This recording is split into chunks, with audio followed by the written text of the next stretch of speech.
In the quiet, unassuming town of Flatwoods, West Virginia, life moved at a gentle pace in September 1952. Nestled among rolling hills and dense woodlands, the town was a tapestry of small homes, family-run businesses, and the kind of close-knit community that thrived on shared stories and simple joys. The air was crisp, tinged with the earthy scent of autumn leaves beginning to fall, and children played in the streets, their laughter ringing out like music in the serene evening. For the boys of Flatwoods, the world was a playground of adventure and imagination. Among them were Edward, the daring ringleader, his younger brother Freddie, who idolized him, and their friends, Tommy and Benny, who were always eager to tag along. The boys often roamed the woods, exploring the creeks and climbing trees, their imaginations ignited by tales of brave knights and hidden treasures. Little did they know that one fateful evening, their lives would be irrevocably altered by an encounter that would send shockwaves through the seed or small town. On the night of September 12, 1952, the sky was clear and starry, a perfect backdrop for the boys' adventures. They had just finished a game of tag and were sprawled on the grass, staring up at the vast expanse of twinkling stars, when a sudden streak of light cut across the sky. It was a blazing, fiery trail that seemed to originate from the heavens themselves, illuminating the night and igniting a spark of excitement in their young hearts. The boys jumped to their feet, their eyes wide with wonder and curiosity. "Did you see that?" Edward exclaimed, his voice filled with exhilaration. "Let's go see where it landed." Without a moment's hesitation, the group set off toward the nearby hillside, hearts racing with the thrill of the unknown. They trekked through the familiar trails, their laughter echoing in the stillness of the night. However, as they approached the crest of the hill, the atmosphere shifted. The air grew thick with an unexplainable tension, and an eerie silence enveloped them. The excitement that once propelled them forward began to wane, replaced by a creeping sense of dread. As they reached the top, the boys were met with a sight that would haunt their memories forever. There, in a clearing, stood a figure unlike anything they had ever seen. It was tall and cloaked in a metallic garb that shimmered in the moonlight, its form oddly shaped and alien. But what struck them most were its eyes, glowing red orbs that seemed to pierce through the darkness, locking onto them with an intensity that sent chills down their spines. The creature stood motionless, a surreal silhouette against the backdrop of the night sky. Panic surged through the boys as they exchanged terrified glances. Fear gripped them, and in an instant, their initial excitement transformed into a primal instinct to flee. "Run! Run!" Edward shouted, and they bolted down the hill, hearts pounding in their chests, the sound of their footsteps echoing in the stillness. The descent felt like a blur, a chaotic rush of branches scratching at their arms and the ground slipping beneath their feet. They didn't stop until they reached the safety of their homes, breathless and wide-eyed, collapsing into their yards, desperate to catch their breath. The boys stumbled into their homes, their faces pale and their voices trembling as they recounted the encounter. "There's a monster in the woods!"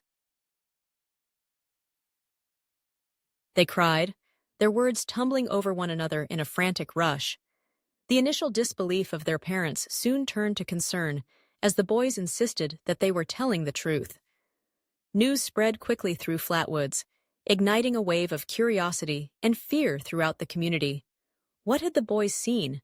Was it a trick of the light, a figment of their imaginations, or something far more sinister? As the sun rose the next day, the small town of Flatwoods transformed. The once peaceful streets buzzed with excitement and apprehension. Neighbors gathered, sharing their own stories and speculations, while others dismissed the incident as mere folklore or the exaggerated tales of children.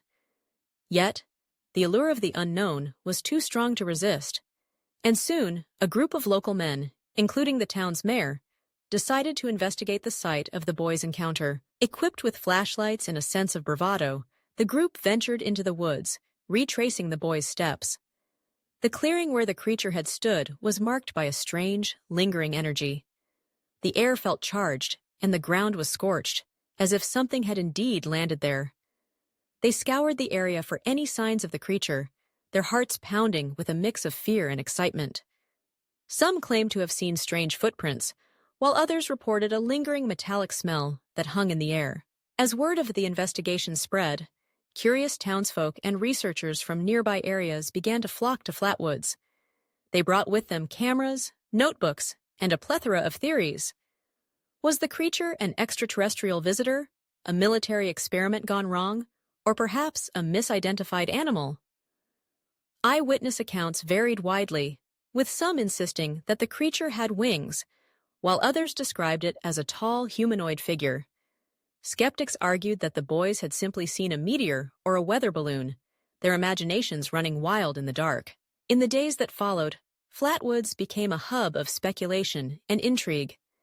Newspapers picked up the story, sensationalizing the events and drawing the attention of the nation.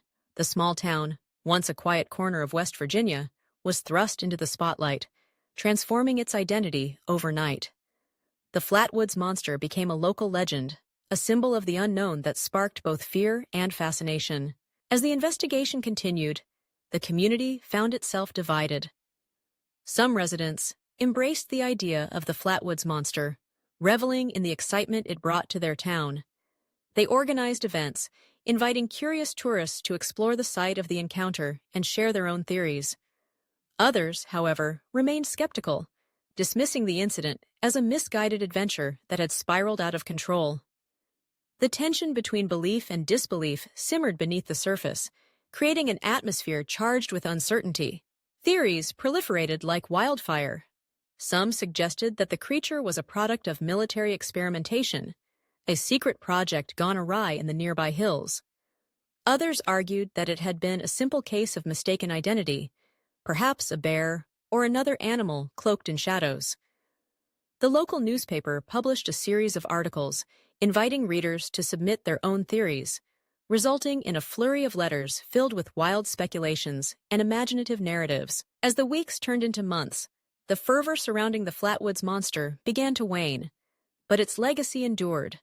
The town, once defined by its simplicity, now found itself intertwined with the lore of the unknown. Flatwoods became a destination for UFO enthusiasts, paranormal investigators, and curious tourists eager to catch a glimpse of the site where fear and wonder collided. The boys who had first encountered the creature grew up, but the memory of that night lingered in their minds. They often gathered to reminisce about their shared experience, the bond forged in fear and excitement. Edward, now a man with a family of his own, would recount the tale to his children, his voice filled with a mix of nostalgia and reverence. Freddie, who had once idolized his brother, became an advocate for the town's newfound identity, sharing the story of the Flatwoods Monster with anyone who would listen. In the years that followed, the Flatwoods Monster became a part of the town's folklore, a story passed down through generations. The creature, once a source of fear, transformed into a symbol of curiosity and wonder, embodying humanity's eternal quest to understand the unknown.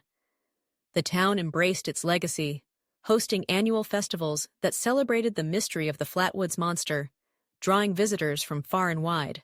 Yet, beneath the surface of the celebrations, there remained a lingering question. What had really happened that night? The truth about the Flatwoods Monster remained elusive, shrouded in layers of speculation and myth. Some believed that the creature was an extraterrestrial visitor, a glimpse into a world beyond our own.